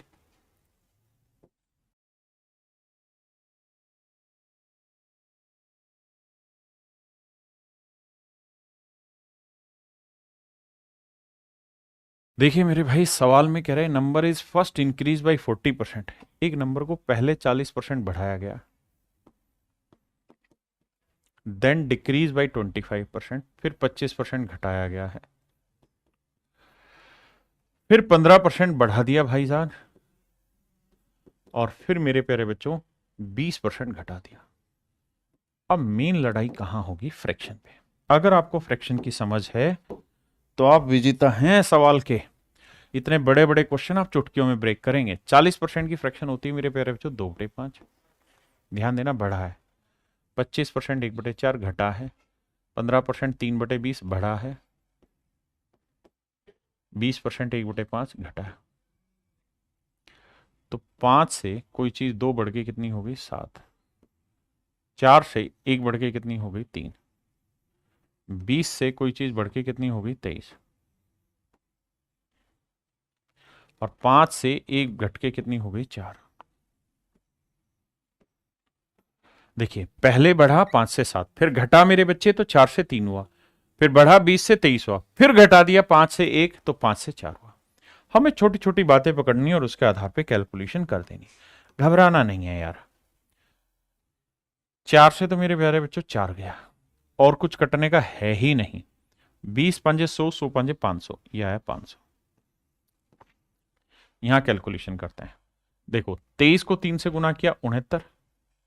ठीक है जी, 7 से गुना करेंगे 7 नीम 63, हासिल 6, 7 छिंग 42 और 6 48। तो मेरे भाई कितने की कमी हो गई? तो आप कहेंगे सर कमी हो गई आपकी 17 की। तो 17 की कमी 500 पे तो 100 पे कितना? समझे भाई? तो 5 3 15, 5 चौक 20, 3.4% का इंक्रीज हुआ। 3.4%, 3.4% का इंक्रीज या डिक्रीज? नहीं सर, इंक्रीज नहीं नहीं नहीं नहीं, डिक्रीज हुआ, माफ करना, डिक्रीज हुआ, डिक्रीज हुआ, माफी चाहता हूं भाई, डिक्रीज हुआ। 3.4% की मेरे प्यारे बच्चों कमी हुई है, क्योंकि जो वैल्यू थी वो 500 थी, फिर 483 हो गई। हाँ है ना? तो कितने बड़े बड़े क्वेश्चन आप आसानी से ब्रेक कर सकते हैं, समझिए। कह रहे the value of A motorcycle depreciates every year by 4%। कहता है हर साल 4% घट जाती है भाई। 4% की फ्रैक्शन मेरे प्यारे बच्चों 1/25 है। यानी पहले साल 25 थी तो 1 घट के 24 हो गई, दूसरे साल फिर 25 थी तो 1 घट के 24 हो गई। ऐसा मैं नहीं, सवाल कह रहा है।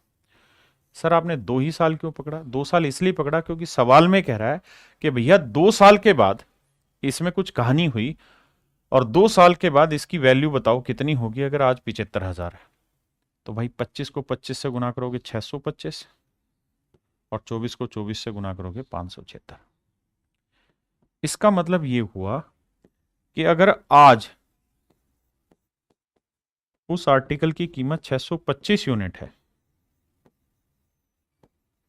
तो 2 साल बाद हो जाएगी 576, और आज 625 नहीं है, 75,000 भी है, तो 1 यूनिट की वैल्यू क्या होगी? बटे 625।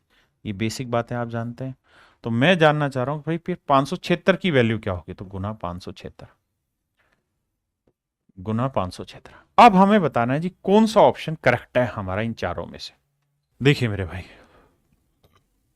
हम 2 तरीके से सवाल को ब्रेक करेंगे। पहला है हम इसे यूनिट डिजिट से ब्रेक करें, लेकिन उसके लिए पहले कुछ पार्ट सोल्व करना पड़ेगा। जैसे 75,000 को मैं 75 गुना 1000 लिख देता हूं, कोई दिक्कत है? नहीं सर। और 625 को 25 गुना 25 लिख दूं, कोई दिक्कत है? नहीं सर। सर ऐसा लिखने का फायदा क्या? सर देखो, 25 से काटेंगे 3 आया और 25 से काटेंगे तो 40 आया। अब थोड़ी थोड़ी बात समझ में आई। ठीक बात है सर। क्या समझ आया सर? समझ ये आया कि इन 3 गुना 40 गुना 576 करेंगे तो यूनिट डिजिट 0 होगा। तो ये मेरा आंसर नहीं होगा, ये मेरा आंसर नहीं होगा। यूनिट डिजिट 0 केवल इसमें और इसमें, क्योंकि बाकियों में तो 3 जीरो है। आप जानते हैं ना, 1 जीरो है तो एक ही बार 0 आएगा। तो बी ऑप्शन ठीक होगा या फिर सी ऑप्शन ठीक होगा। अब क्या करें बाबू? सर अब गड़बड़ हो रहा है। क्या गड़बड़ हो रहा है सर? अब दोनों में 120 120 है। तो सर अब कुछ नहीं, कैलकुलेशन करो चुपचाप से, या फिर यहां पे क्या करो, डिजिटल सम अप्लाई करो। डिजिटल सम, डिजिटल सम कैसे अप्लाई करें सर? यहां देखेंगे तो ये समझ रहे हैं ना कैलकुलेशन। ये कैलकुलेशन आई 3 गुना 40 गुना 576। आप सिंपल कैलकुलेट कर सकते हैं, मल्टीप्लाई। या फिर डिजिटल सम, ये आया 3, ये आया 4, यहां देखेंगे तो 5 7 12, 12 और 6 18, 18 का डिजिटल सम 0, 0 को किसी से भी गुना करोगे तो डिजिटल सम 0। डिजिटल सम आपने पढ़ा है कि नहीं पढ़ा? अब देखना है कौन सा ऑप्शन 0 दे रहा है। 9 गया, 6 2 8 1 9 ये 0 दे रहा है, इसे चेक करते हैं। 7 और 2 9 0, ये 1 आ रहा है, तो ये नहीं, तो ऑप्शन सी है। या फिर मेरे प्यारे बच्चों हम इसके डायरेक्ट मल्टीप्लीकेशन करके वैल्यू निकाल।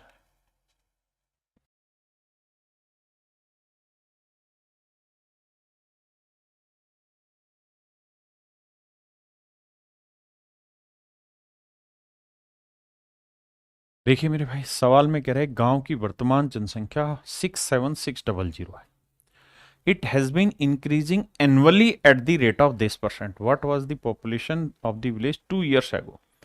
कहता है 2 वर्ष पहले, 2 वर्ष पहले गांव की जनसंख्या क्या थी, 2 वर्ष पहले। आज है मेरे प्यारे बच्चों 67,600, 67,600। और कहता है हर साल जो गांव की जनसंख्या है वो 4% की रेट से बढ़ रही है। तो 4% की फ्रैक्शन क्या है मेरे प्यारे बच्चों, 1/25, यानी 25 से 26 हुई है। दूसरे साल फिर 25 से 26, क्योंकि सेम ही रेट से बढ़ी है। तो इसका मतलब 2 साल में 625 से 676 हो गई। अब बहुत सारे बच्चों को शायद ये समझने में मुश्किल होगा कि 2 साल पहले कौन सी थी, अब कौन सी है। तो मेरे बच्चों ये हमेशा शुरुआती होती है, इनिशियल होती है, और ये हमेशा फाइनल होती है। यानी 4% बढ़ने के बाद क्या हुई और ये पहले, यानी पहले जनसंख्या 625 थी, तो 4% अगर हर साल की दर से बढ़ेगी तो 2 साल बाद जनसंख्या 676 हो जाएगी। लेकिन कह रहा है कि आज इस शहर की जनसंख्या इतनी है, मतलब आज, यानी 2 साल बाद वाली बात आज हम कर रहे हैं, तो आज इतनी है, तो 2 साल पहले कितनी थी। मतलब मेरे बच्चे 676 यूनिट रिप्रेजेंट कर रहा है 67,600 को। तो 1 यूनिट की वैल्यू भाग देंगे तो आएगा 100। तो भैया 625 यूनिट की वैल्यू क्या होगी, गुना 100। तो आंसर आएगा मेरे बच्चे 62,500। यानी 2 साल पहले इस शहर की जनसंख्या 62,500 थी। 2 years ago the population of the village is 62,500 मेरे बच्चों।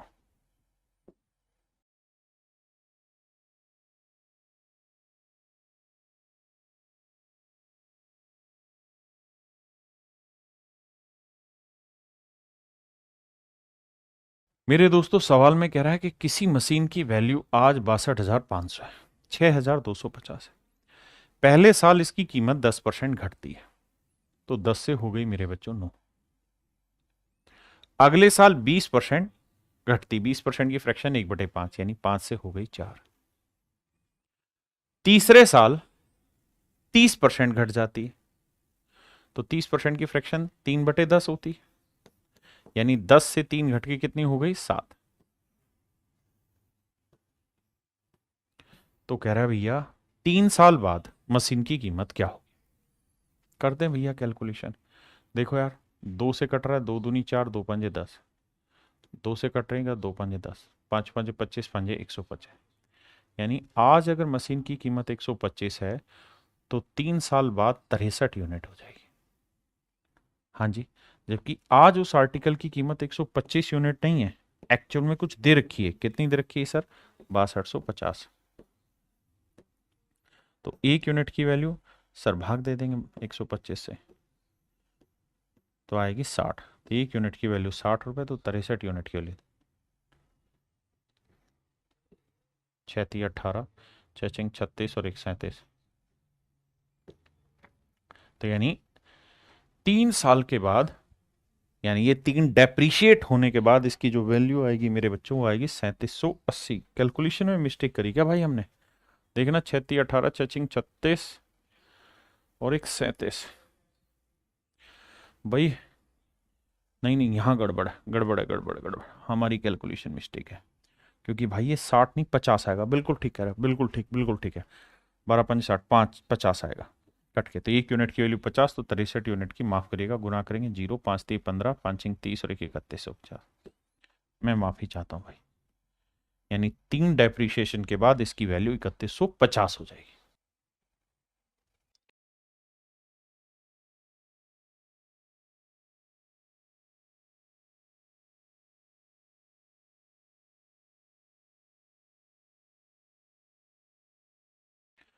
The red blood cells in A blood sample grows by 10% per hour in first 2 our. कहता है भैया लाल रक्त कोशिकाएं पहले 2 घंटे के लिए मेरे प्यारे बच्चों 10% की रेट से बढ़ रही हैं। Decrease by 10% in next 1 hour. अगले 1 घंटे में मेरे भाई 10% की रेट से घट रही है। हाँ जी। रिमेन कांस्टेंट इन 1 आवर, उसका 1 घंटे कांस्टेंट रहती है। And again increase by 5% per hour in next 2 hours. अगले 2 घंटे के लिए फिर 5% की रेट से बढ़ जाती है। If the original count of the red blood cells in the sample is 4,000 ना 40,000। कहता ओरिजिनली अगर 40,000 है तो बताओ कि भैया 6 घंटे के बाद ब्लड सेल्स की हालत क्या होगी। 6 घंटे के बाद क्या होगी। देखिए मेरे दोस्त, सवाल बहुत प्यारा है अगर आप समझ पाए तो। आपको यह समझना है कि पहले 2 घंटे के लिए, मैं सवाल थोड़ा सा छोटा करता हूं, करना आपने ही है, मैं हल्का सा डाटा लिखवाता हूं।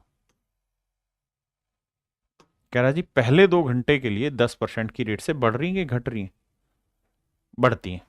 तो पहले घंटे 10% बढ़ रही हैं, दूसरे घंटे भी 10% बढ़ रही हैं,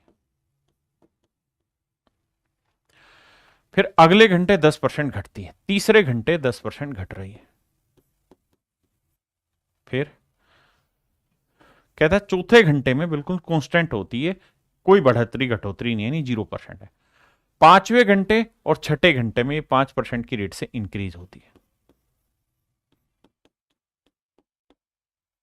अब मेरे प्यारे बच्चों सिर्फ सवाल पढ़िए और ये देखिए कि जो मैंने, ये क्या हुआ, ये जो मैंने लिखा है ये बात पल्ले पड़ी कि नहीं पड़ी। देखिए चौथे घंटे में ना तो बढ़ा है ना घटा है, तो कांस्टेंट रही, कांस्टेंट रही मैंने 0%, 0% को लिखने का कोई अर्थ ही नहीं है। तो बस इतने को सोल्व करना है। पहले 10 से 11 हुई, फिर 10 से 11 हुई, फिर 10 से 9 हुई, फिर 5% बढ़ी 20 से 21 हुई, फिर 20 से 21 हुई। पहले इतनी बातों को चेक करिए, उसके बाद कहानी को आगे लेकर चलेंगे। मेरे भाई इसमें हमें करना यह होगा कि ऑप्शन को भी थोड़ा सा देखना होगा। देखो कैलकुलेशन जब आप सीधे सीधे कर रहे हो तो ये पता चल गया कि इसकी कैलकुलेशन जो है और इसकी जो कैलकुलेशन है, ये वाली वैल्यू बड़ी ही आएगी इससे, क्योंकि ये बड़ा, ये बड़ा, ये बड़ा, ये बड़ा और ये छोटा है। तो यानी आंसर तो 40,000 नहीं हो सकता, 40,000 से बड़ा होगा। तो पहली बात ये ऑप्शन कट गया, इन तीनों में से एक आंसर होगा। अब कैसे कैलकुलेशन करें, ध्यान देना। जो समझदार बच्चा होगा वो ये कहेगा कि सर इन सब की कैलकुलेशन करोगे, गुना करोगे तो ये आएगा 4 लाख। कैसे सर, 2 दूनी 4 और फिर 3 जीरो 4 लाख यूनिट, जबकि एक्चुअल में वैल्यू कितनी दे रखी, 40,000। तो इसका मतलब हर यूनिट की वैल्यू 1/10 है, हर यूनिट की वैल्यू 1/10 है। अब मेरे प्यारे बच्चों हमें थोड़ी चतुराई की जरूरत है ना, थोड़ी सी चतुराई की जरूरत है ताकि चीजें हम जल्दी कर पाए। कैसे, आप ये करिए कि इसका मल्टीप्लिकेशन करेंगे, इसका मल्टीप्लिकेशन करेंगे तो इसका मल्टीप्लिकेशन आएगा 21, क्या आएगा 11 गुना 11 गुना 11 गुना 9 गुना 21 गुना 21। देखिए थोड़ा चतुराई भरा काम करना होगा। ये मेरा आंसर है इतने यूनिट, और एक यूनिट की वैल्यू 1/10, तो बटे कर देता हूं 10, तो इसे भाग दे देंगे, वो मेरा आंसर। अप्रोक्सीमेशन किसे कहते हैं वो समझिए ध्यान से। अप्रोक्सीमेशन का मतलब, एक सेकंड रुकना भाई, चश्मा हटा दी। अप्रोक्सीमेशन ऐसे देखो मेरे भाई, कोई लड़ाई तो है नहीं। ये सोचो कि 11 गुना 9 करेंगे तो कितना आएगा, तो सर 11 को 9 से गुना करेंगे तो आएगा 99। 11 को 9 से गुना करेंगे तो आएगा 99। देखिए पेपर जो है ना उसे एक जंग की तरह लेना है, धीरे धीरे धीरे धीरे, कि कैसे सवालों को शॉर्ट में निपटाया जाए। अगर आप हर चीज डिटेल में करेंगे तो कैसे बात बनेगी। 11 निम क्या हुआ सर, 99। क्या हुआ मेरे भाई, 99। 99 के लगभग वैल्यू में 100 मान लेता हूं, ये है 11 निम 99, 11 निम 99, 99 के आसपास 100 मान लेता हूं। 100 को 10 से भाग देंगे, काटेंगे तो बचेगा क्या, 10। भाई 11 को 9 से गुना किया, 99 100 के आसपास है, तो 100 को 10 से काटेंगे कितना आएगा, 10। अब मेरे बच्चे 21 को 21 से गुना किया, 441 आया, और गुना में 11 है। अच्छा 11 से किसी भी नंबर का प्रोडक्ट करना बेहद आसान होता है। तरीका क्या होता है, 1 लो, फिर 1 और 4 5 लो, फिर 4 और 4 8 लो, फिर ये 4, बहुतों को नहीं आता होगा, और गुना 10 ये वाला। तो मेरा जो भी आंसर होगा वो 48,510 के नजदीक होगा। अब मुझे ये देखना है कि 48,510 के नजदीक कौन सी वैल्यू है। क्या ये 48,510 के नजदीक है, नहीं। क्यों सर, नजदीक में भी मुझे कम वाला लेना है, क्योंकि सर इनका मल्टीप्लीकेशन था 99, मैंने इनका मल्टीप्लीकेशन मान लिया 100, और 100 को 10 से काटा तो 10 आया, तो यानी एक्चुअल में तो इससे थोड़ा कम ही आएगा, तो इससे आंसर मेरा कम आना था, तो ये मेरा आंसर कट गया। ये सर 48,510 के नजदीक नहीं कहा जा सकता, देखो यही कहा जाएगा। अगर बात हो कि सर एग्जैक्ट निकालो, तो सर फिर आपको कैलकुलेशन करनी पड़ेगी और फिर एग्जैक्ट निकलेगा। हाँ है ना। और वो भी जानता है कि पेपर में सवाल दे रहा है तो कुछ ना कुछ तो लॉजिक ऐसा थोड़ा बहुत देगा जिससे आप चीजों को समझ पाए। समझा करो बात को बाबू। देखो सवाल में कह रहा है the population of A town is increase by this percent on first year and on second year it will decrease by this percent but on third year it will increase by this percent. कहता है किसी शहर की जनसंख्या पहले साल 16.3% बढ़ जाती है, तो फ्रैक्शन हो गई मेरे बच्चों 1/6 बढ़ गई। दूसरे साल 37.5% घट गई, यानी 3/8 घट गई। और तीसरे साल मेरे प्यारे बच्चों 57 से 1/7% इंक्रीज हो गया, यानी 4/7 इंक्रीज हो गया। अब मेरे बच्चों बस सिंपली इसी को फॉलो करना है कि भाई पहले साल 6 से 7 हुई, दूसरे साल घटी तो 8 से 5 हो गई, तीसरे साल 7 से 11 हो गई, तो 3 साल में 7 से 7 निपटाया, 48 से हो गया मेरे भाई 55। हाँ जी, 48 यूनिट से 55 यूनिट हो गया। मतलब मेरे प्यारे बच्चों अगर शुरुआत में जनसंख्या पॉपुलेशन उस शहर की काउंट करें तो 48 यूनिट थी, तो अब पॉपुलेशन हो गई 55 यूनिट। हाँ जी, जबकि क्वेश्चन में कह रहा है कि प्रेजेंट पॉपुलेशन जो है वो 1,65,000 है। नहीं, प्रेजेंट पॉपुलेशन निकाल के बताइए, 3 साल बाद की पॉपुलेशन 1,65,000 है, तो 55 यूनिट रिप्रेजेंट कर रहा है 1,65,000 को, 1,65,000 को, तो 1 यूनिट की वैल्यू आएगी 1,65,000 को 55 से भाग देंगे भाई, 55 से काटेंगे तो ये आएगा 3,000, तो 1 यूनिट की वैल्यू 3,000, तो भैया 48 यूनिट की वैल्यू क्या होगी, 48 गुना 3,000, तो आंसर आएगा भाई 1,44,000। यानी उस शहर की जो प्रेजेंट में पॉपुलेशन है ना मेरे प्यारे बच्चों, वो है 1,40,000, मतलब 3 साल बाद 1,65 होगी, तो आज है 1,44,000, and that is my right answer.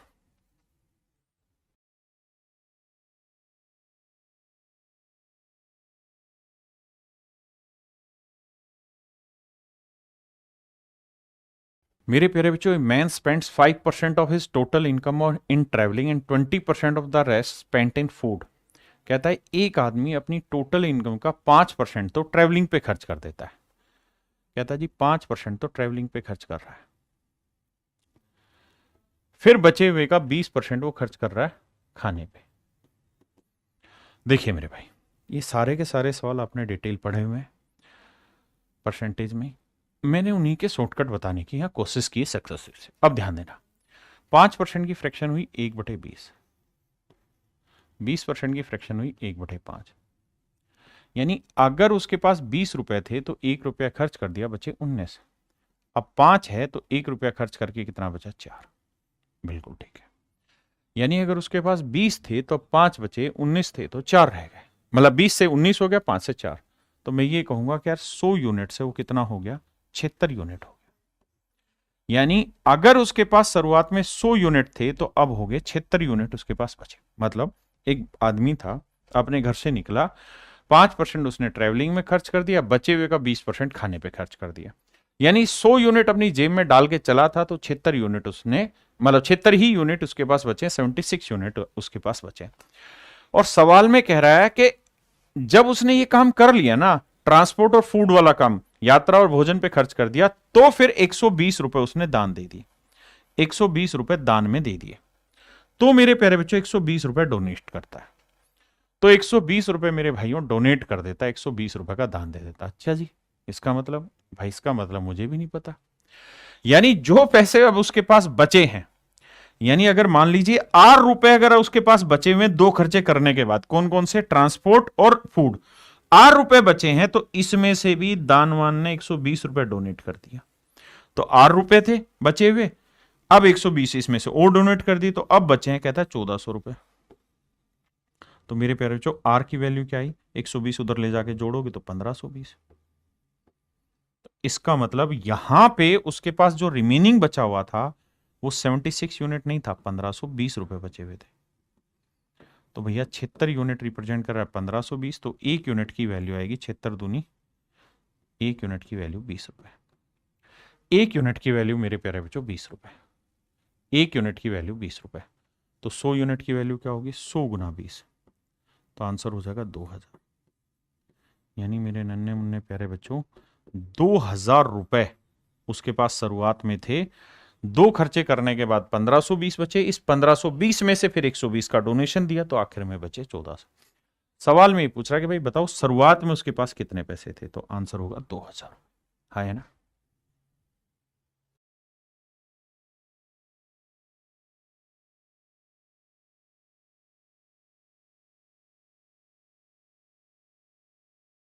An electronic contractor has certain length of wire, कहता है उसके पास निश्चित मात्रा में तार थी।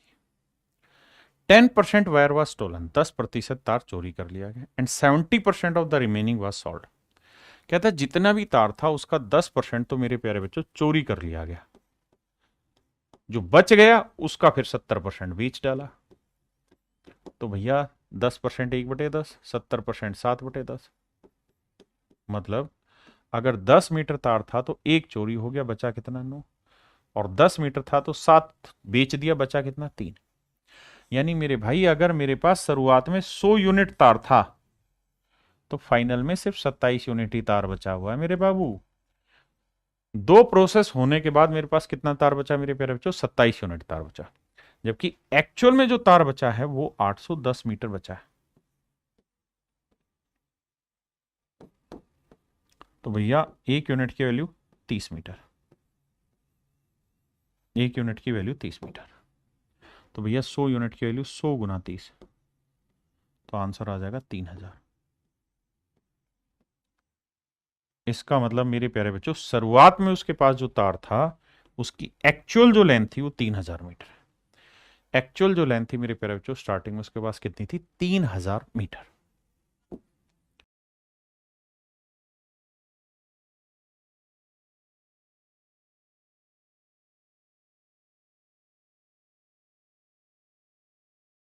पल्ले पड़े कि नहीं? कह रहा है इन्हें library 20% of the books are in Hindi. कहता है भैया 20% किताबें हिंदी में, 1/5। मैं सीधी फ्रैक्शन लिख रहा हूं जी।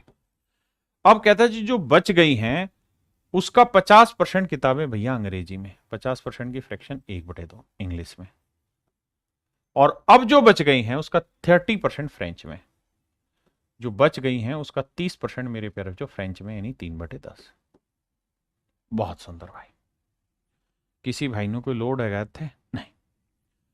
तो कह रहा है कि बताओ भाई बची हुई जो किताबें हैं, यानी हिंदी इंग्लिश फ्रेंच हटा दें तो बची हुई जो किताबें हैं वो 6300 हैं और वो रीजनल लैंग्वेज में। तो बताओ यार शुरुआत में किताबें कितनी थी? तो कहेंगे भाई शुरुआत में 5 थी तो 1 हटके कितनी हो गई? 4। अब 2 थी तो 1 हटके कितनी रह गई? 1। फिर हमने देखो फिर से बताता हूं भाई, हमारे पास टोटल 5 किताब थी, 1 हिंदी की थी वो हटा दी, कितनी बची? 4।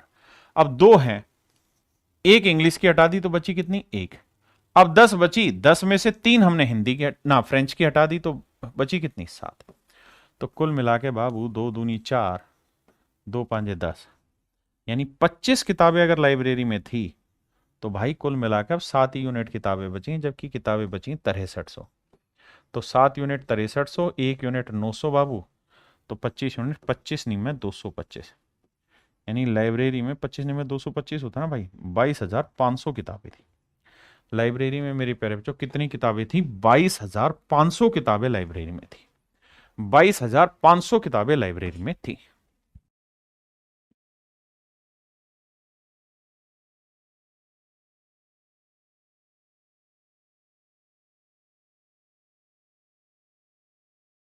देखो मेरे भाई सवाल में कह रहा है manufacturer sold his goods to wholesaler at 25% profit. एक दुकानदार, एक होलसेलर है वो, ना सॉरी माफ करना, एक मैन्युफैक्चरर है वो होलसेलर को 25% प्रॉफिट पे चीज बेचता है। 25% की फ्रैक्शन 1/4, यानी होलसेलर ने 4 में खरीदी, मैन्युफैक्चरर ने 4 में खरीदी तो होलसेलर को चीज पड़ी 5 की। अब कहता है भैया होलसेलर ने उसे रिटेलर को शिफ्ट कर दिया 20% प्रॉफिट। 20% की फ्रैक्शन 1/5, यानी होलसेलर ने 5 में लिया तो 1 का लाभ लेके 6 में बेच दिया। किसको जी? रिटेलर को। अब रिटेलर ले रहा है 28% प्रॉफिट, 4% की 1/25, 28 7 गुना होता है, तो 7/25 पे उसने बेच दिया। 7/25 का मतलब हुआ मेरे दोस्त कि 25 में खरीद के और 7 का लाभ लेके 32 में बेच दिया। आओ करते हैं हिसाब। देखो यार, 5 से तो 5 गया, 4 8 32, तो यानी अगर मैन्युफैक्चरर ने कोई चीज 25 यूनिट में खरीदी तो कस्टमर को मिली कितने की? 48 यूनिट की, जबकि कस्टमर को पड़ी है भाई ये 9600 की। तो 48 यूनिट 9600, 1 यूनिट 200, तो 25 यूनिट 25 गुना 200 मेरे भाई, आंसर होगा 5000। हर एक चीज को, छोटी से छोटी चीज को बहुत बारीकी से समझिए, तभी काम आएगी, नहीं तो नहीं। हाँ है ना?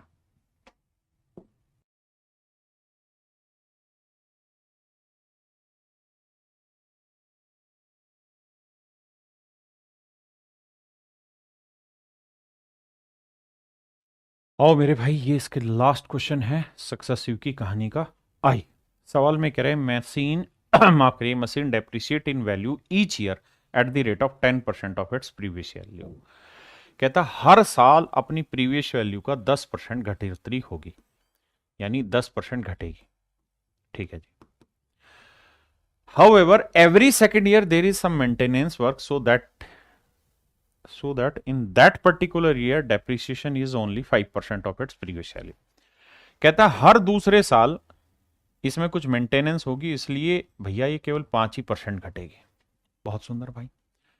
तीसरे साल कहता फिर से 10% होगी। हर साल का कहा था ना उसने 10% घटेगी, लेकिन मेंटेनेंस वाले साल 5%, और हर दूसरे साल मेंटेनेंस है तो फिर घटेगी मेरे भाई 5%। सवाल में कुछ नहीं है, बेसिक चीज यही है कि आप इस सवाल को एक बार पढ़ें और इस डाटा को महसूस करें कि जो कह रहा है और जो मैं लिख रहा हूं क्या वो चीजें सेम है। कैसे कह रहा है कि प्रतिवर्ष, इस प्रतिवर्ष पे अच्छे से अंडरलाइन करिए, प्रतिवर्ष एक मशीन की कीमत अपने पहले की कीमत का 10% घटती, यानी जो भी उसकी वैल्यू उसका 10% घटेगी। फिर भी प्रत्येक दूसरे वर्ष, हर सेकेंड ईयर में इस मशीन का रखरखाव हो जाता है, इसलिए इसकी कीमत में पहले वर्ष की कीमत की तुलना में केवल 5% की कमी होगी। तो बताओ भैया, 4 साल के अंत में मशीन की कीमत इतनी है तो शुरुआत में कितनी थी? कहानी को ध्यान से समझो कि भैया है क्या, 10% की फ्रैक्शन 1/10, तो 10 से हुई 9, 5% 1/20, 20 से हुई 19। कैलकुलेशन बहुत परेशान करेगी। 10 से होगी 9 और फिर 5% है तो 20 से होगी 19, यानी कटना तो कुछ है नहीं, 2 दूनी 400, यानी 40,000 यूनिट अगर उस मशीन की कीमत है शुरुआत में, तो बाद में उसकी कीमत रह जाएगी 9 गुना 9 गुना 19 गुना 9, 19। अब हमें इस कहानी को प्रॉपरली समझना हो तो हमें इस वैल्यू को रिलेट करना है उससे, 1,46,205 से। आओ भाई समझाते हैं। 9 गुना 9 गुना 19 गुना 19, 9 गुना 9 गुना 19 गुना 19, ये रिप्रेजेंट कर रहा है किसको मेरे भाई? 1,46,205 को, 1,46,205 को। तो भैया एक यूनिट की वैल्यू क्या होगी? तो आप कहेंगे सर ये पूरी कहानी उठा के नीचे ले आओगे, तो एक यूनिट की वैल्यू आएगी भैया, भाग दे देंगे इसे, 9 गुना 9, 9 गुना 19 गुना 9 गुना 19 थी भाई। देखो जो पढ़ा आसान है पढ़ने में उसे पढ़िए, पहले 9 का पढ़ते हैं, 9 से करते हैं। 9 एकम 9, बचा कितना जी? 5, 9 छिक 54, बचा कितना जी? 2, 2 बचा, 2 बचा तो 9 दूनी 18, बचा कितना जी? 4, है ना? 9 चौक 36, 4 9 5 45, ये है। ठीक बात है। अब फिर 9 से काटने में मजा आएगा, 9 से काटेंगे, 9 एकम 9, बिल्कुल ठीक है। बचा कितना? 7, 9 8 72, 9 5 45, ना जाने जीरो था, 9 5 45। अब मेरे भाई 19 से काटने की कोशिश करो। 19 19 होता है आप जानते हैं 361, 361 से कुछ कट रहा है? हाँ सर, 6 3 18, 5 एकम 5, 5 6 30, 5 3 15 और 3 18, 5 से जा रहा होगा, तो यह आया 5। तो मेरे प्यारे बच्चों एक यूनिट की वैल्यू जो आई वो 5 रुपए आई। कैलकुलेशन है, क्या करें, तूफान है भैया। 1 यूनिट की वैल्यू क्या आई मेरे प्यारे बच्चों? 5 रुपए।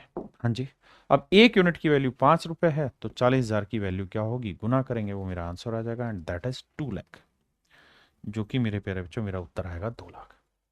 हाँ है ना? अब बात आती माफ करिएगा, बात आती है कि सर पेपर में इस सवाल को कैसे करा जाए, क्या सो ट्रिक लगाई जाए कि तुरंत हो जाए, क्योंकि सारे पेपर के क्वेश्चन मैंने उठाए। तो मेरे दोस्तों मुझे एक बात समझनी है, क्या कि भैया 9 गुना 19 यहाँ लिख लेता हूँ, 9 गुना 9 गुना 19 रिप्रेजेंट कर रहा है 1,46,205 को। देखो थोड़ी सी बुद्धि लगानी, काम हो जाएगा। क्या ये तो तय है कि ये इसके बटे में आ जाएगा जो यहां लिखा हुआ है, और ये गुना में आ जाएगा।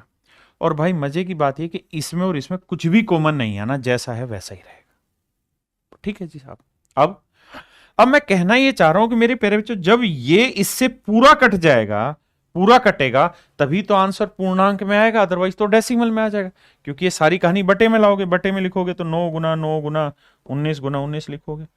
और अगर ये नहीं कटा मान लो पूरा, तो फिर तो आंसर डेसिमल में आएगा, और डेसिमल में है नहीं, और सवाल में ये लिखा भी नहीं है कि भाई अप्रोक्सीमेट से बताइए। आजकल वैसे एक काम भी कर दे रहा है कि बोलता नहीं है लेकिन अप्रोक्सीमेट आंसर दे देता है, लेकिन इस सवाल के संदर्भ में तो समझा ही जा सकता है बात। तो मुझे यह समझना होगा कि यार यहां है 5, यहां है 5, इसका मतलब ये नंबर ऐसा होगा जिसका एक मल्टीपल 5 होगा ही होगा, क्योंकि यहां 5 लिखा हुआ है, तो इसका मल्टीपल 5 होगा ही होगा, ये मुझे मानना होगा।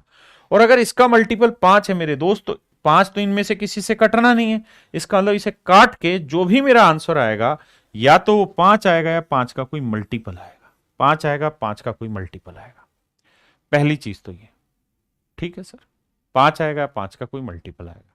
हाँ है ना? अगर ऐसा है, अगर ऐसा है तो फिर भैया हमें इसे 5 या 5 के मल्टीपल से गुना करके देखना पड़ेगा। भाई 40,000 को अगर मैं 5 से गुना करूंगा तो आएगा 2 लाख, और 5 के किसी भी मल्टीपल से करूंगा, यानी n से गुना करूं, पहले 5 से गुना करूं फिर n से करूं, तो मेरा आंसर जो आएगा वो 2 लाख या 2 लाख का nवा गुना होगा, यानी बड़ा होता जाएगा, 2 लाख से बड़ा उत्तर होता जाएगा। और 2 लाख का गुना होगा, 4 लाख होगा, 6 लाख होगा, 8 लाख होगा, ऐसे होगा। तो आप कहेंगे सर ऐसा तो कोई आंसर नहीं है, केवल एक ही ऑप्शन है बी। तो मेरे प्यारे बच्चों इस लिहाज से मेरा ऑप्शन बी एब्सोल्युटली करेक्ट है ना? तो देखिए छोटी छोटी चतुराई आपको सीखनी होगी। मेरे प्यारे बच्चों आज के लिए इतना ही। आप सभी का बहुत बहुत धन्यवाद। Thank you. Have a nice day to everyone. Thank you.